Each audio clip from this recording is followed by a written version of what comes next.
Hello, everyone. Welcome to another edition of the Live Ones. It is Friday, June 3rd, 2022. Happy Friday. The big story breaking just about an hour ago. The Philadelphia Phillies, after spending $224 million on their payroll and starting the season 22-29 and 11 games out of first place by Memorial Day, have fired their manager, Joe Girardi. Girardi had a sub-500 record for his entire tenure with the club. If you remember back to 2019 when Gabe Kapler was fired after missing the playoffs in Bryce Harper's first year, and a lot of questions about his slavish devotion to analytics, Girardi was hired to all the possible fanfare in the world. The feeling was that the Phillies had the star players to build around, that they had an ace in Aaron Nola, that they had Bryce Harper for 13 years. It was time to build a core around, and you just couldn't do that with a guy like Gabe Kapler. You needed a guy with championship pedigree like Joe Girardi to get you over the hump and back to the postseason.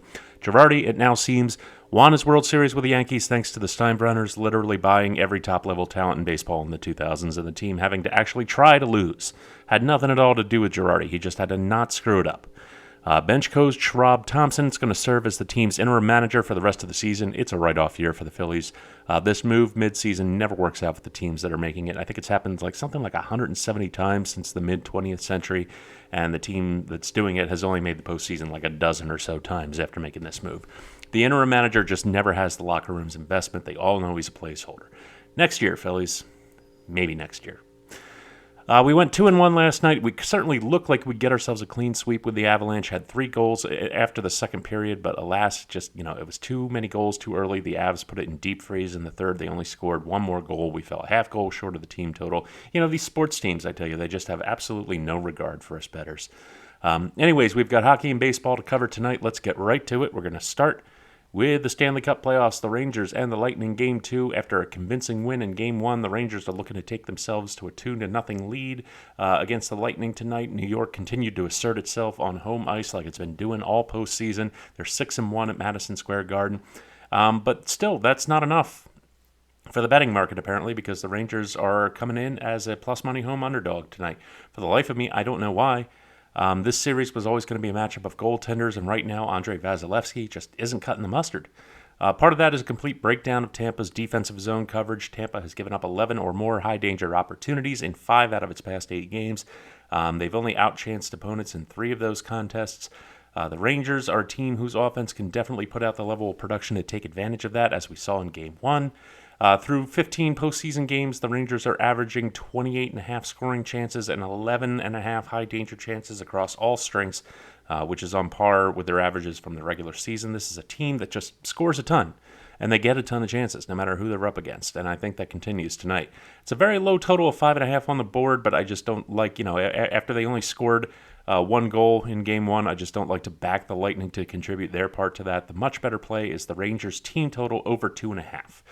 Nothing I've seen with Tampa's defense in the first round against Toronto or up against the Rangers in Game 1 suggests the Rangers are going to have any trouble putting 3 in the net tonight. Rangers team total over 2.5 goals. Over to baseball, and we've got another one of these prop bets that I love so much, the Nerfies, the no-run first innings. Padres and Brewers tonight. We got Corbin Burnes and Joe Musgrove. Corbin Burnes and Joe Musgrove. Burnes is just a Nerfie machine, 9-1 to the Nerfie to start the year. He's facing a Padres lineup that's been struggling as of late.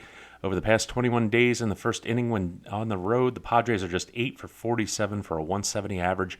Across that same stretch, they're dead last in Major League Baseball with 14 strikeouts.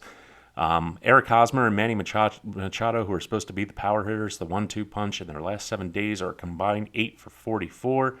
On the Padres side, like I said, we got Joe Musgrove, who's also off to a great Nerfie start in 22. He's 7-2 to the Nerfie. The Brewers' first 4 hitters are a combined 13 for 56 against him for a 232 average in their career. The Brewers are also in a big offensive slump at the moment. They spent most of May just absolutely powering through and just scoring tons of runs. But the last 7 days, I don't know. The last 7 days, you're looking at their projected number 1, 3, and 4 hitters have a combined 9 for 84 for an awful 107 average. Andrew McCutchen, my God, he's got 1 hit in his last 31 plate appearances. 1 hit in 31. It's time to bench him. I'm sorry. Over the last 21 days, they're ranked 29th in first inning average at 170 with over 80 plate appearances. This is almost automatic for me. I know there's chalk on it, but you got to take the Nerfie bet here. Padres and Brewers, no run first inning. Last but not least, we got the Twins and the Blue Jays. And man, I have been waiting to see if the Twins would bring this guy back up. Chichi Gonzalez making his season debut for the Twins tonight. He may very well have been the worst starting pitcher in Major League Baseball last season. The xERA of 6.81. Opponents had a 3.14 batting average against him. I don't know how you keep your job as a starting pitcher with that kind of numbers. Ranked in the bottom 1% of all MLB pitchers, starting or relievers, in opponents' on-base average, slugging, and strikeout rate. Toronto, meanwhile, sends out Kikuchi, who, despite a 3.48 ERA, gets hit hard a lot. Twins don't have a ton of power in their lineup, but they do hit for average, among the best in the American League, with Gio Urshela, Gary Sanchez, and Nick Gordon all running pretty hot bats lately. I like a lot of scoring tonight. I think you're going to see a total in the double digits. Give me the Twins and Blue Jays over 9 runs tonight. Third and final play for the night. Everyone bet safe, stay safe. Follow us on Twitter at Live One Sports. Check us out on Roku and Fire TV at the Live Ones. Have yourselves a great Friday night, and I will see you next time.